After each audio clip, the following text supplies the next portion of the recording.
But thank you guys for tuning in to this system sessions. I wanted to do a little different mix up of this class today. And I've asked Kyle LeMay from Team Jane Kelly and Claire and Nathan Smotherman with Smotherman Homes to come and just kind of do like an interview style with some questions on like it's around good discipline, especially discipline and action items that we should be doing every day in this market and really just in any market condition, because the whole point is, you know, whatever systems and processes that we put in place with our business needs to withstand any kind of market condition. You know, we always need to be prospecting. We always need to be filling that pipeline. Those are common practices regardless of market. So I've asked them to come and just kind of answer some questions after they talk around these, 6 or 7 questions. And I'm going to kind of open it up to you guys to maybe ask any questions that you might have, and we'll call it a class. So Kyle and Claire and Nathan, thank you again for helping us today. You bet. Thanks for having us. You got it. So my first question for you guys is, how do you usually tackle your day from start to finish? And Kyle, I'm going to start with you, and then we'll move to Claire and Nathan. Okay. So, I mean, it's of course different when you have to show, or get to show, I should say. But I think that the important thing to do is some people are big on time blocking. Like everybody talks about time blocking. I tried to do that and it wasn't for me. But I think that having like a goal of, and everybody's heard this, like Tom Lime used to go to, Home Depot, and he would his goal was to hand out 5 business cards every day to people at Home Depot. And he was hoping that by going to Home Depot and Lowe's that people were working on their homes, thinking about selling them, which is a pretty good idea. I don't think I'm going to do that. But I think doing things like not setting appointments. I mean, I think that's tough to say that you're like, hey, I'm going to set, I'm going to set 2 appointments today. And if I don't, I'm not going to leave the phone. I think doing like 5 good contacts or 10 good contacts, and that can be for sell by owners. That can be your sphere. That could be, I think a place that people don't look for business is other realtors outside of our market, and insurance agents, lenders, lawyers, accountants, all of those things. And it helps you to like build your team of people. So I guess that was a long answer, but that's what I got. No, I love it. And just a follow-up question with that process, Kyle, when you are talking about, making contact, are you just kind of like flowing with, like a Google search or maybe a Remax tool or something when you're finding maybe some of these people to contact? As in like other pros, or just? Yeah, like any kind of referrals or lenders. So, I think that we're small enough here where like insurance agent wise, you can just go and meet the insurance agents and they want to meet you, they're interested in getting your business. And so I think that's something that people don't think about, is going to those folks. And not only, the other thing is when you refer them, then they talk better about you. If I refer a property manager who's never met me before, and I'm like, oh yeah, I know Joe, I know him real well. And then they call Joe and he's like, yeah, I've never met Kyle. That, that's kind of weird, Yeah. So anyway, again, long answer, but there you go. No, I love it. Thank you. Claire and Nathan, what about you guys? Like, how do you usually tackle your day beginning to end? Well, we usually start with emails. That's kind of our guaranteed that we start that every day. And then usually whatever we're working, we move on from there and follow up with our contracts we have going.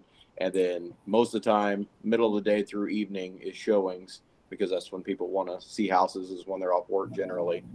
And we do start the day a little later. We start around 10. Yeah. Check emails for, get all that started, and then make sure we have a transaction coordinator, so she make sure all that stuff is done. And then sometimes we don't get home till 9, so that's why we just start later in the day. That way we're not killing ourselves, waking up at 6 in the morning and then we go to bed late. So it just works out for us. And usually when we get back home, then we run down and finish out anything we have for deals or anything that day and just get everything at a good point. And then, we follow up with our database too and just make sure everybody's good. If anybody is interested or going to be doing something soon, we stay on top of that. Keep communication open. Make it more of that friendship where people are just used to talking to you. And, yeah. Awesome. Well, my next question for you guys, and I know we've kind of touched on it, but I want to get kind of specific. Again, Kyle, I'm coming to you first with this one, but let's pretend, right now that you had kind of a not so filled pipeline. So walk me through kind of how prospecting looks for you. And maybe that's like how you prospect or kind of some daily activities that you do for prospecting if we're trying to fill that pipeline. Yeah, so we don't have to pretend because I have 2 under contract. Awesome. So I guess this game is like, nothing. You're slammed. You're wealthy. Nothing. Yeah. So it's like, I think the hardest thing, and everybody talks about doing it, but the hardest thing to do is while you have 6 under contract, still work on growing your pipeline. And sometimes it feels like it's impossible, to continue to prospect because of those 6, 4 of them are going to be tough. And so it's tough to continue to prospect. But I think what I would do if what I'm doing now is going back through old leads. So old leads as in my old leads. And before I had my old leads, it was team old leads. So that can be on a Remax level, or for me, it was just Team Jane Kelly level of saying, hey, who sold a house in over 2 years ago that's not on the team anymore? And literally all I would do is call and say, hey, we are, and this is probably not the best script, so there's probably other ones out there. But at first I started with, we are cleaning up our database and I want to see if you still have the house. And that's what I would do. Then I would wait, because every time they would say yes, then I would wait about 2 weeks and I would call them and say, hey, I've got somebody, and even if I didn't, okay, I've got somebody that might be interested in your place. I don't have to put it on the market, and all I'm going to do is come shoot a video of it and see if they want to come see it. Is that something you would be interested in? And you'd be surprised how many people say, well, I know home values have gone up, and yeah, if I didn't have to put it on the market. And then what you're doing is you're taking a video and you're hoping either A, you meet a buyer, or you send the video to Susan Ebling, who's got 1 million buyers, and say, you have somebody for this. So that's really good. You're kind of creating that flow yourself and hope. Yeah. I love it. Exposing it. That's great. What about you, Claire and Nathan? Talk to me about prospecting. How are you throwing yourself in front of people? How are you getting, lead gen? Well, I like what he's doing too. Like, I might use that a little bit. That's pretty good. But generally, we're going through our database, checking back in with people.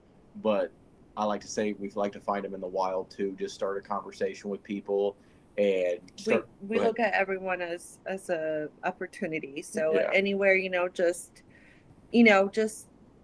say like, oh yeah, I'm in real estate. Like, oh, ta-da, and then people are just like, oh, okay, well, how's the market? How's this going? How's and then it just goes from there. Yeah, and like you're at the gas station talking, or pumping some gas, be like, hey, I like your car. And they'll be like, thanks. And the conversation naturally progresses. And you got your stickers in your car. Yeah. And they're like, well, we're thought about moving down here. And you're like, well, that's, what I do. If you'd be interested, here's our number and we'll help you find something. So we do a lot of the standard ways, but we also like to be out in the wild and hand them out to people we meet. I love it. Okay. Next question. Talk to me about conversion. Oh, wait. Jeff says, Claire, tell the story about the acreage buyer you converted from that phone call. That's a good story.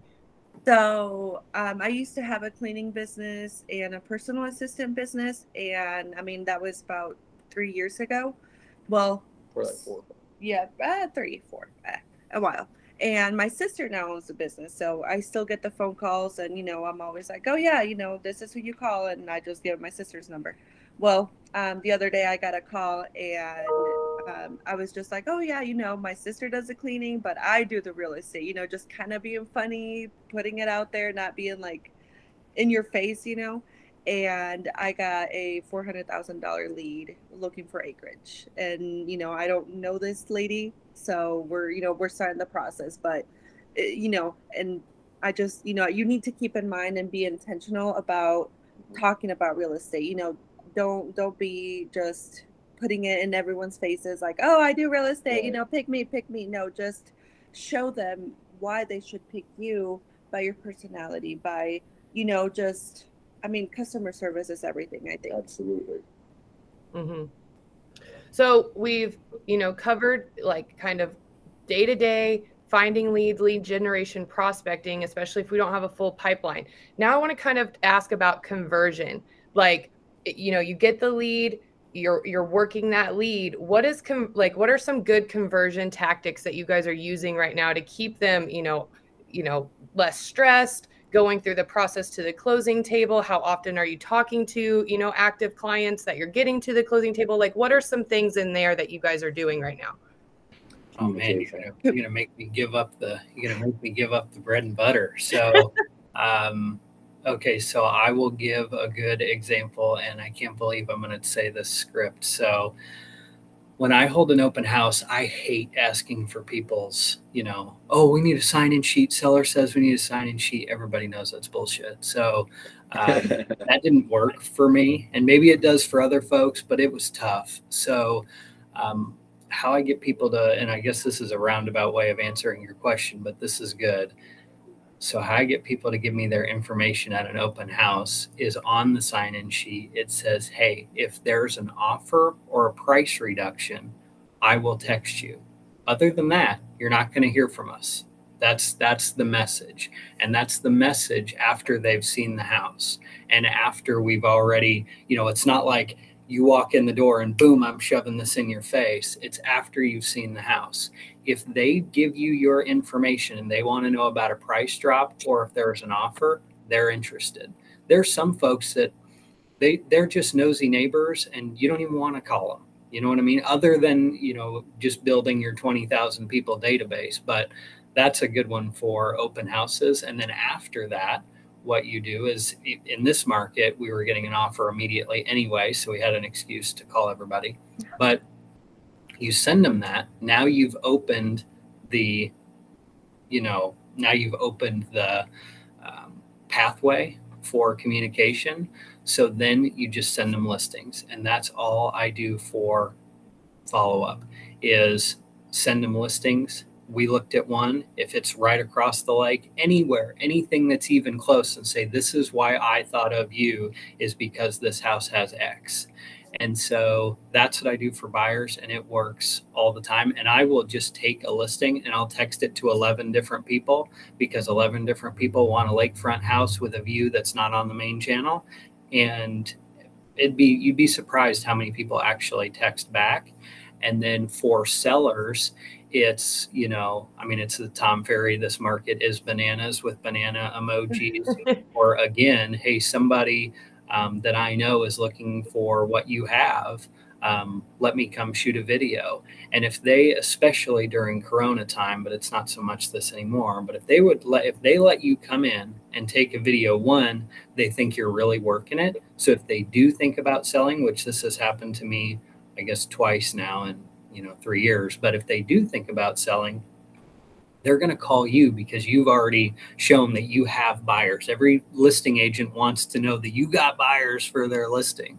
So it makes them think that, and then you can dig into their motivation. So that's follow up on buyer and seller side. Real quick, Kyle, before I ask that question to Claire and Nathan, you made me think of an additional question. You brought up open houses.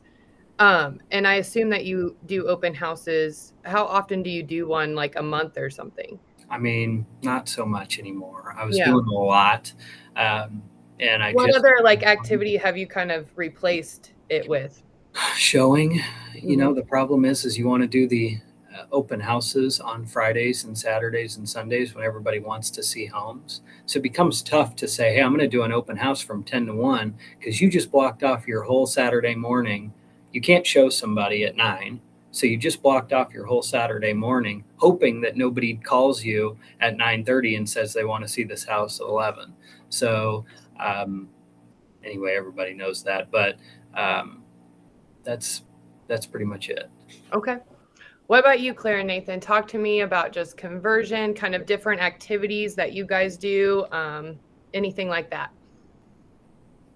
I like to talk to people. So I like to start the conversation and, just kind of keep it lighthearted and kind of bond with them on a conversation level, because then I feel like their trust is high, and then we move on with the process. And then for us, communication's huge.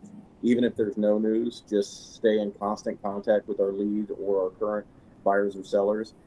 Overly inform people, just because I hate not hearing back on something, and then they're getting antsy. They're starting to question, like, hey, are they even working for me? So we really try to follow up with leads and current people we have going on selling and buying. Mm-hmm. Are either of you guys, or Kyle, is anybody using video follow-up with buyers and sellers? I know Jeff just asked that, but I was going to ask that too. Is anybody shooting a text video? Here and there. Not really. We've done a few. That's okay. Yeah, I mean, we do it, but it's not like part of what we do.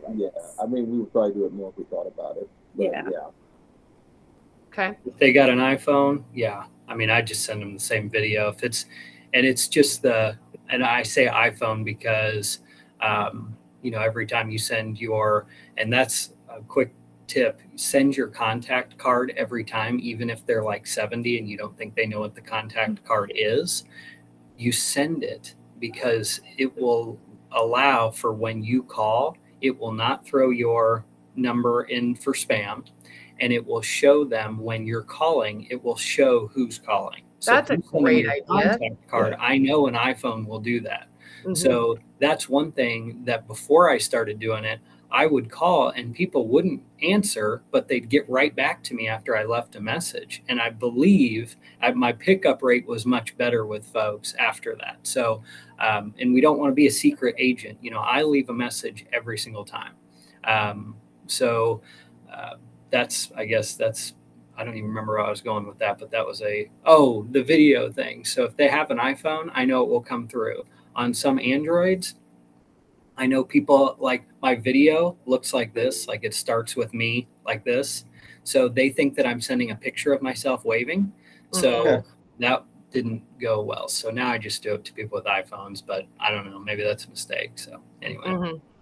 Jeff just asked, totally understand about the open house taking up lots of showing time. What about shorter time frames for open houses, maybe 11 to 1 or end of day 4 to 6? That was my excuse, so I wouldn't have to hold open houses. That's awesome. Okay, a couple more questions. Because I know you guys are short on time, but last one or two more. What challenges have you currently faced that you would maybe want to share with our agents in here, especially maybe like market specific challenges?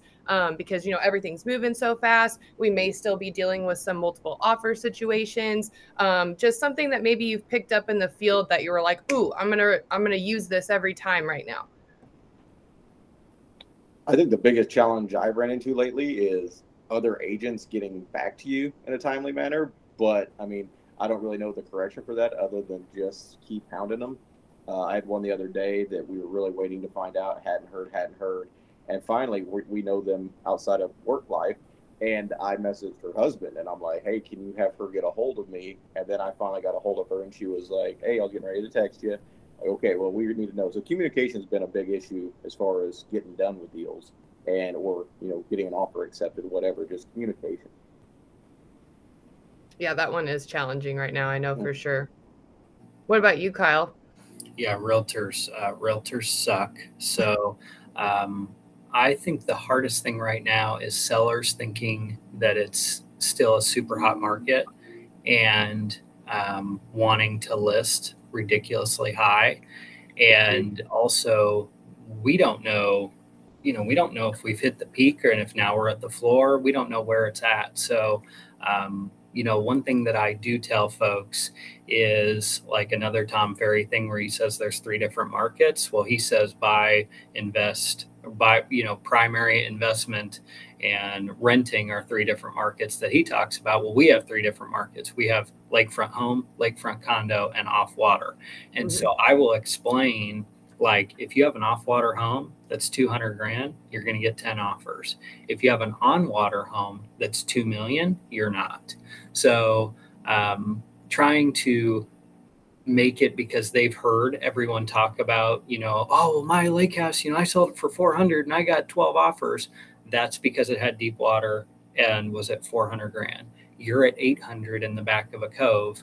It's just the way that it is. So I think that's the toughest part of right now. And that's the way to get around it, is to explain the 3 different markets. And that's really worked.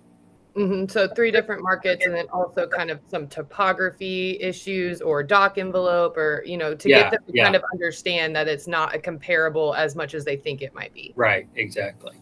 Okay. What's some other ones? Like, have you guys been like any kind of like showing tips or tricks that you've picked up here in this market? Any kind of negotiation tips or tricks? I mean, I know we constantly hear, we're in a housing bubble, for example, or, like interest rates are scaring everybody. So like, if you're getting hit with that, how are you kind of combating it? The interest rate one, I'm just telling people, like, in comparison to, say, 10 years ago, or, whatever time frame, there was times when it was double this. Sure, it seems bad compared to what we're used to, but rates are actually still really good if you go back in history. I mean, it's still a good time to buy a home. It's more than it was not that long ago, but those were like record low interest rates. So it's still a good time to buy, interest rate wise, is what I tell people. Awesome. Yeah, I think that, and I do first, like I say, you're right, and let's use that as leverage against these sellers, because most people aren't getting 10 offers anymore. So and this I don't know if this is a Buffini but this is not my idea, but it works, is to agree with them and say, yeah, your rate sucks, like, without saying that. And then we're going to use that as leverage against these sellers. And let's really talk about these rates. They're at 6. Okay. Historically, that's really cheap. So before telling them it's cheap, we say, yeah, we're going to use this as leverage. We're going to get you a better price, and your payment's not going to suck because these interest rates really aren't that bad. Right. You know what I'm saying? Yeah, totally. Okay. A few more other questions that I can think of. Is there any advice that you would offer to our agents in this room, or even ones that we'll watch later? Just anything as far as maybe running their daily schedule, prospecting, or conversion, or dialogue, anything at all? Mine would be just put in the work. Trust the systems at play. And even when you feel like you're not converting or you're not getting leads from the work you're doing, keep doing it, because then they're going to start coming in, and just keep putting in the work. Don't get frustrated. Don't get discouraged. Just keep doing what you're doing every day. Do good processes, but it will return. You will get it back. Just keep putting in the work, and then one day you'll be like, oh, okay, it is working. Don't get discouraged. Yeah, I think, I guess two parts. So the first part is that, people are going to buy and sell houses, whether, like, if I got hit by a meteor, the same people that bought from me are still going to buy a house, and they'll buy them through the Smotherman group. So you have to know that you have to push your way into the market. So you have to have that in mind and know that you can't push in 2 weeks. So it's 90 days. I mean, everybody talks about it, but it seriously is. Whatever you do today, the people that we talk to today, and 90 days is like for the rest of everybody in the world. Here at the lake, it's like 180. So you have to keep that in mind. And then Jeff Krantz has heard me say this 100 times, and I say it every time we're on these things. But most of the agents who are saying that they are swamped and are making you feel like you're an idiot because you have nothing going on, they're not swamped. We did this with Melissa when she started. she was in her 90-day burn. She had one under contract. She goes, man, maybe this isn't for me. She came from lending like I did. And I said, okay, come here. So we went in, literally, this is funny. We went to the conference room and I said, who do you think's big? Give me some names. And so I won't mention any names, but we started typing in names that aren't on teams, as it shows you in the MLS how much they've sold. And we went on for 10 people. And I was like, oh, you see their sign everywhere? Oh, they've sold 4 million. It's July. There's 4 of them. So let's take advice from them. You're right. And then we just keep doing that. So I do that sometimes where I'm like, man, there is no way that if I'm sucking, everybody else is probably sucking. So that's kind of negative, but it's super true. I love that. I love that. Another thing just to add on to that, I used yesterday for, I believe, a meeting that me and Jeff were in, but I told some agents, I was like, for every person that you are looking at that way and comparing yourself to, there's 10 other people looking at you that same way, idolizing you and being jealous or whatever. So it's so true. Yeah, that'd be the other piece. Don't compare. Don't compare. Yeah, don't compare. Yeah. Okay, I want to open it up to you guys who are in the class for some questions. I'm going to kick off with Mark, who had a question. He said, Kyle, do you still take the listing who wants $50K more than the property will bring in today's market? Well, me and Jane just took one that wants 200 grand more than it's worth. So yes, I think that the way, and this is all Jane, but this is a really good way that she's kind of, finagled that, is to say, we're pricing it as if this was 8 months ago. We're going to see what happens. And this is somebody else, and Jane does it too. But, and this I do with every listing, even when we were getting 30 offers. If we don't get the type of activity that we want in 3 weeks or a month or whatever, we're going to revisit price. And I think that sets the tone, and it gives them 3 weeks sounds like a heck of a long time away, especially right now. So with the listing that we got, that's overpriced, it was, hey, we're trying this. Let's try it. I beat them to the saying, you can only go down, you can't go up. You're right. We can only go down. So let's try this, but let's not try it for a long time. Mm-hmm. So there you go. And you kind of explain like the market, and the reasons why. So we're going to put it here, and then eventually we're going to maybe take it down, and we're just going to test it and, go through kind of some of that dialogue. Because I see a lot of agents doing that right now, and I think it's a really smart tactic. So I just got a price reduction yesterday by sending a negative article because they didn't want to move on price. And I sent a negative article and saying, hey, this is what buyers are reading. There's some that aren't listening, but a lot of these folks, they're watching. And, then it was a phone call of, hey, I don't want to be negative. I just want to be real. And so we got the price. I love that. So I would love to see that article if you want to share it. Yeah, I will. Who else has questions for Claire and Nathan or Kyle? Just about anything, conversion, prospecting, daily habits. Jeff said, love it, Kyle. That's super important today. You cannot reduce a listing you don't have. Caution them, but still be excited and get the listing. Each listing on average generates 4 to 6 other buyers. Absolutely. Whole point is using that sign to get more leads, right? Mm-hmm. Anybody else? Questions? I know everybody has questions. Come on, guys. That's what it's all about. Sharing, caring. Friends.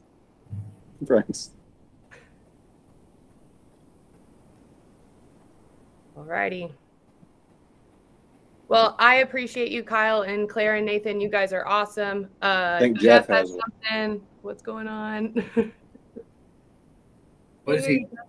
You're on the mute button, sir. He's looking at it. He's like, how do I unmute? Bottom left. Kaylin, I think you can do it for him. I'm looking. It doesn't give me the option. No. Oh, well. Yeah, I think he's. It's just too difficult for him. So cut him some slack.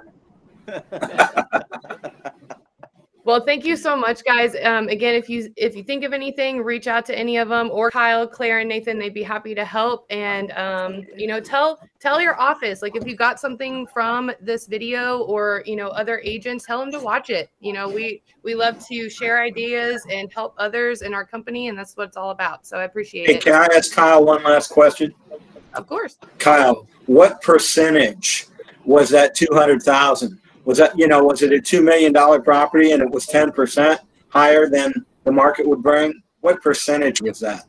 So we were lucky enough to come across somebody wanting to list for $1.5 million, and it's really probably $1,350,000, maybe. Okay. No doubt. Yeah, that's kind of what I was after. Thank you. Yeah. Well, thanks, guys. Have a great day, and I appreciate it. Thank you all. What'd you say? I got the button. Yeah, I knew you could do it, brother. Yay! Thank you all. All right. See you guys.